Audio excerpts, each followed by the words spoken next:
ಮುಂದಿನ ಸುದ್ದಿಗೆ ಹೋಗೋಣ. ಇಷ್ಟೆಲ್ಲ ಚಟುವಟಿಕೆ ನಡೀತಾ ಇದ್ದರೆ ಡಿ ಕೆ ಶಿವಕುಮಾರ್ ಕಡೆಯಿಂದ ಏನು ಸುದ್ದಿ ಇಲ್ಲ. ಸುದ್ದಿ ಆಗೋದು ಅವರಿಗೆ ಬೇಕಾಗಿಲ್ಲ. ತಮ್ಮನ್ನು ಬೆಂಬಲಿಸುವ ಶಾಸಕರು ನಾಯಕರುಗಳಿಗೆ ಅವರು ಮತ್ತೆ ಹೇಳ್ತಾ ಇರೋದು ಹೇಳಿಕೆಗಳನ್ನು ಕೊಟ್ಟು ದಣಿಯಬೇಡಿ ಅಂತ. ಹೇಳಿಕೆಗಳನ್ನು ಕೊಟ್ಟು ದಣಿಯಬೇಡಿ.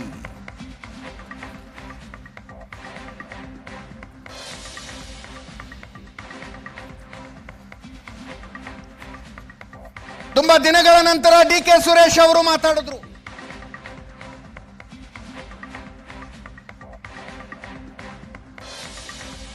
ಅಣ್ಣನ ಹಣೆಯಲ್ಲಿ ಬರೆದಿದ್ರೆ ಸಿಎಂ ಆಗ್ತಾರೆ ಅಂತ.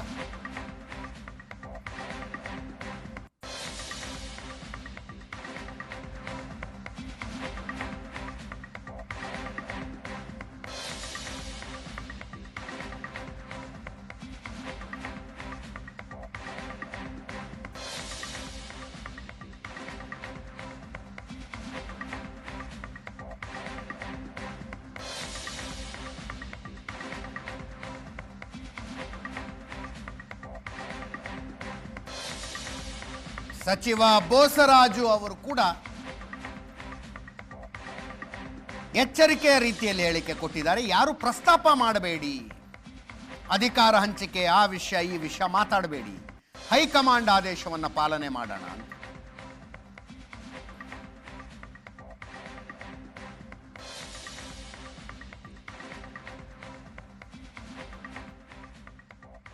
ಯಾರು ಏನು ಮಾತಾಡಿ ದಣು ತಗೊಳ್ಳೋದು ಬೇಡ ಅಂತ ನಾನು ರಿಕ್ವೆಸ್ಟ್ ಮಾಡ್ತೀನಿ.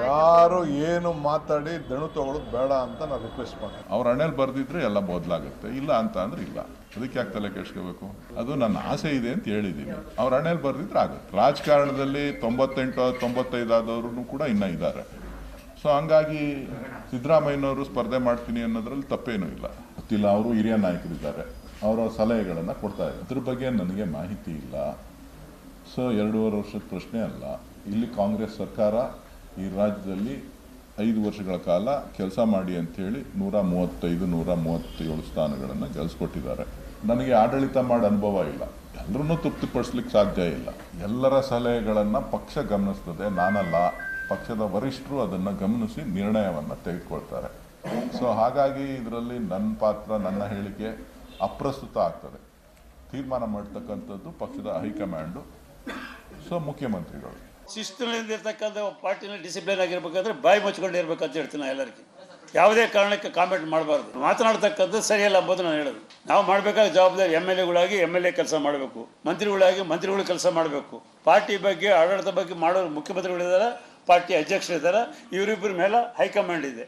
ಅವರು 3 ಕೂಡಿ ಯಾವತ್ತು ಏನು ಮಾಡ್ಬೇಕಂತಾರೋ ಅದು ಆಗ್ತದೆ. ಹೈಕಮಾಂಡ್ ಏನು ಹೇಳ್ತದೋ, ಮುಖ್ಯಮಂತ್ರಿಗಳು ನಮ್ಮ ಪ್ರದೇಶ ಕಾಂಗ್ರೆಸ್ ಅಧ್ಯಕ್ಷ ಏನು ಹೇಳ್ತಾರೋ ಅವ್ರ ಮಾತು ಕೇಳ್ಕೊಂಡು ನಮ್ಮ ಕೆಲಸ ನಾವು ಮಾಡಬೇಕು.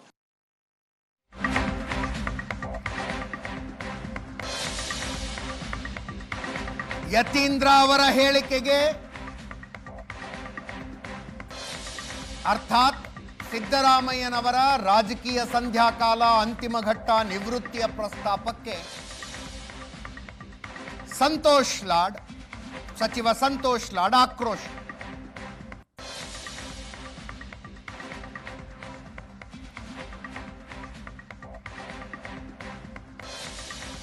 ಸಿದ್ದರಾಮಯ್ಯನವರಿಲ್ಲದ 2028 ಚುನಾವಣೆ ಕಷ್ಟ ಅನ್ಸುತ್ತೆ, ಊಹೆ ಮಾಡಿಕೊಳ್ಳೋದಕ್ಕೂ ಕಷ್ಟ ಅಂದ್ರು.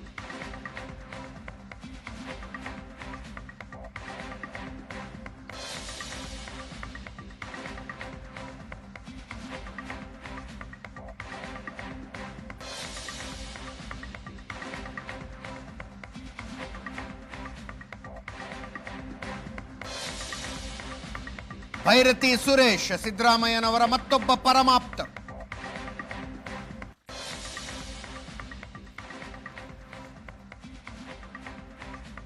ಹೈಕಮಾಂಡ್ ಹೆಂಗ್ ಹೇಳುತ್ತೋ ಹಂಗೆ ಅಂತ.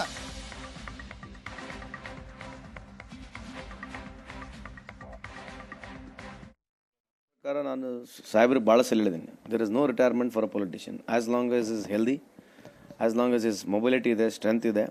ಎಲ್ಲರಿಗಿಂತ ಇಂಪಾರ್ಟೆಂಟು ಅವರು ಇತ್ತೀಚಿನ ದಿನಮಾನಗಳಲ್ಲಿ ಅವ್ರದ್ದು ನಾಯಕತ್ವ, ಅವ್ರ ಲೀಡರ್ಶಿಪ್ಪು, ಅವ್ರ ಐಡಿಯಾಲಜಿ ಅವರು ಬೇಕು.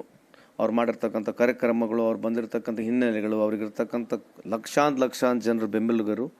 But his relevance, his importance is unquestionable. So ಹಂಗಾಗಿ ಅವ್ರು ಅನಿವಾರ್ಯ ಆಗ್ತಾರೆ ಅಂತ ನನ್ನ ಅಭಿಪ್ರಾಯ.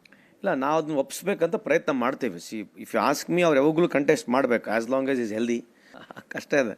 ವಿತೌಟ್ ಇಸ್ ಇನ್ವಾಲ್ವ್ಮೆಂಟ್ ತುಂಬ ಕಷ್ಟ ಅನಿಸುತ್ತೆ. ಅಲ್ಲ, ರಾಜಕೀಯ ನಡೀತದೆ, ಅದು ಬೇರೆ ಪ್ರಶ್ನೆ. But without him it's very difficult. ಅದು ಗುರುತಿಲ್ಲ. ನಮ್ಮ ಉದ್ದೇಶ ಅವ್ರು ಯಾವಾಗಲೂ ಕಂಟೆಸ್ಟ್ ಮಾಡ್ಬೇಕಂತಕ್ಕಂಥದ್ದು, ನಾಯಕತ್ವ ಬದಲಾವಣೆ ಇರ್ತಕ್ಕಂಥದ್ದು purely it is left to high command. ನೋಡಿ, ಇವತ್ತು ಕ್ಯಾಬಿನೆಟ್ ರೀಶಫಲ್ ಅಂತ ಸನ್ಮಾನ್ಯ ಮುಖ್ಯಮಂತ್ರಿಗಳು ಹೇಳಿದ್ದಾರೆ. ಹೈಕಮಾಂಡ್ ಏನು ತೀರ್ಮಾನ ಮಾಡ್ತದೆ, ಮುಖ್ಯಮಂತ್ರಿಗಳು ಏನು ತೀರ್ಮಾನ ಮಾಡ್ತಾರೆ, ಆ ನಿರ್ಧಾರಕ್ಕೆ ನಾವೆಲ್ಲರೂ ಬದ್ಧರಾಗಿರ್ತೀವಿ ಅಂತ ನಾನು, ಸುಧಾಕರ್ ಎಲ್ಲ ಇದ್ದೀವಿ. ನಾವು ಬದ್ಧರಾಗಿರ್ತೀವಿ. ಇದನ್ನು ಅವರು ನಾನೇ CM ಅಂತ ಹೇಳಿ ಲಾಸ್ಟಲ್ಲಿ ಹೇಳೇ ಇರ್ತಾರೆ, ಹೈಕಮಾಂಡ್ ಹೇಳಿದ್ರೆ ಮಾತ್ರ ಅಂತ. ಹೈಕಮಾಂಡ್ ಏನು ಇನ್ಸ್ಟ್ರಕ್ಷನ್ಸ್ ಕೊಡ್ತದೆ, ನನ್ನ ಜೊತೆಗೊಂಡಂತೆ, ಸುಧಾಕರ್ ಸಾಹೇಬ್ ಜೊತೆಗೊಂಡಂತೆ, DCM ಜೊತೆಗೊಂಡಂತೆ, ಸನ್ಮಾನ್ಯ ಮುಖ್ಯಮಂತ್ರಿಗಳು ಒಳಗೊಂಡಂತೆ ಎಲ್ಲರೂ ನಾವು ಹೈಕಮಾಂಡ್ ನಿರ್ಧಾರಕ್ಕೆ ಬದ್ಧರಾಗಿರ್ತೀವಿ ಅಂತಲೇ ಚೀಫ್ ಮಿನಿಸ್ಟರ್ ಹೇಳಿದ್ರು. ಎಲ್ಲರಿಗೂ ಅವ್ರವ್ರದ್ದು ಹಕ್ಕಿದೆ ರೀ, ತಪ್ಪೇನಿದೆ ಕೇಳೋದ್ರೆ. ಎಲ್ಲರೂ ಪ್ರಸ್ತುತ ಖಾಲಿ ಇಲ್ಲ ಅನ್ಸುತ್ತೆ. ಬಟ್ ಕ್ಲೈಮ್ ಮಾಡೋದು ಅದು ಕರೆಕ್ಟ್ ಇದೆ. ಏನೇ ತೀರ್ಮಾನಗಳಾದ್ರೂ AICC ಅಧ್ಯಕ್ಷರು ನಮ್ಮ ಖರ್ಗೆ ಸಾಹೇಬ್ ಇದ್ದಾರೆ, ರಾಹುಲ್ ಗಾಂಧಿ ಸಾಹೇಬ್ ಇದ್ದಾರೆ, ನಮ್ಮ ವೇಣುಗೋಪಾಲ್ ಸರ್ ಇದ್ದಾರೆ. ಅವ್ರು ತೀರ್ಮಾನ ಮಾಡ್ತಾರೆ. ಮುಖ್ಯಮಂತ್ರಿಗಳು ಕುಂಡಿಸ್ಕೊಂಡು ಯಾವ ಥರ ಏನು ಮಾಡಬೇಕು ಅಂತ ರೀಶಫಲ್ ಆಗಲಿ, ಈ ರಾಜ್ಯದ ನಾಯಕತ್ವ ಆಗಲಿ ತೀರ್ಮಾನ ಆಗುವಂಥದ್ದು ಹೈಕಮಾಂಡ್. ಸರಿ, ನಮ್ಮ ಕ್ರಾಂತಿನಿಲ್ಲ, ಭ್ರಾಂತಿನಿಲ್ಲ.